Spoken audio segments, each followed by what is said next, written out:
అసెంబ్లీలో తెలుగుదేశం దళిత ఎమ్మెల్యే డోలా బాల వీరాంజనేయులపై అధికార పార్టీ నాయకులు దాడి చేయడాన్ని రాష్ట్ర శాసనసభ చరిత్రలోనే చీకటి అధ్యాయంగా తెదేపే రాష్ట్ర ఉపాధ్యక్షులు డాక్టర్ బిఆర్ అంబేద్కర్ కోనసీమ జిల్లా కొత్తపేట మాజీ శాసనసభ్యులు బండారు సత్యానందరావు రావులపాలెం టీడీపీ కార్యాలయంలో జరిగిన సమావేశంలో విమర్శించారు. పవిత్రమైన అసెంబ్లీలోనే ఒక దళిత శాసనసభ్యునికి రక్షణ లేకుంటే ఇక ఈ రాష్ట్రంలో ప్రజాస్వామ్యం బతికిలేనట్లేనని బండారు తీవ్ర ఆవేదన వ్యక్తం చేశారు. ఈరోజు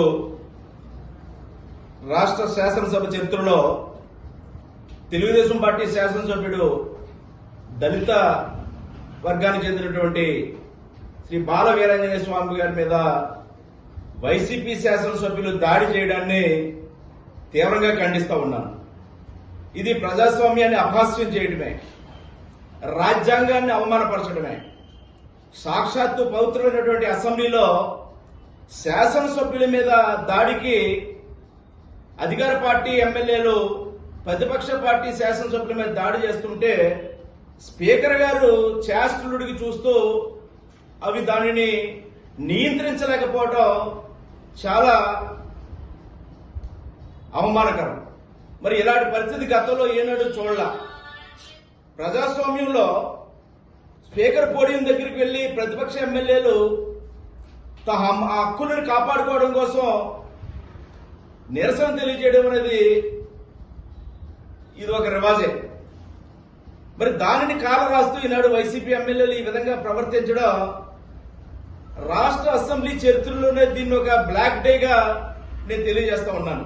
ఒక రాక్షస పాలనతోటి, ఒక అరాచక పాలనతోటి ఈ ముఖ్యమంత్రి గారి విధానం వల్ల రాష్ట్రం అల్లకలు వల్ల అవుతుంటే అసెంబ్లీలో కూడా ఈనాడు ఈ విధమైన సంఘటనలు జరుగుతూ ఉంటే రాష్ట్ర శాసనసభ పరువు ప్రతిష్టలు ఈనాడు ఎంత ఘోరంగా ఉన్నాయనేది ప్రపంచానికి తెలియజేసినట్టుగా అవుతుంది.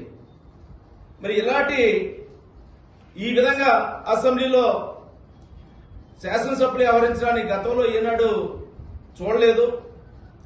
మరి ఈ యొక్క ప్రభుత్వాన్ని, ఈ ముఖ్యమంత్రిని అడుగుతూ ఉన్నాం, కనీసం మీ శాసనసభ్యులకి అసెంబ్లీలో ఏ విధంగా వ్యవహరించడాలో, వాళ్ళకి కనీసం ఏ రకంగా ప్రవర్తించాలో నేర్పాలని నేను కోరుతా ఉన్నాను.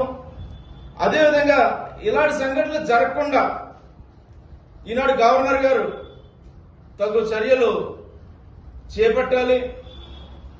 మరి ఈ యొక్క దళిత ఎమ్మెల్యే గారి మీదే కాదు, అదేవిధంగా సీనియర్ శాసనసభ్యుడు 6 సార్లు శాసనసభ్యుడిగా చేసినటువంటి బుచ్చే చౌదరి గారి మీద కూడా 4 దశాబ్దాల రాజకీయ అనుభవం ఆయన మీద కూడా దాడికి దౌర్జన్యానికి పాల్పడ్డారంటే మరి ఇంతకంటే ఘోరమైన విషయం మరొకటి ఏది ఉండదు.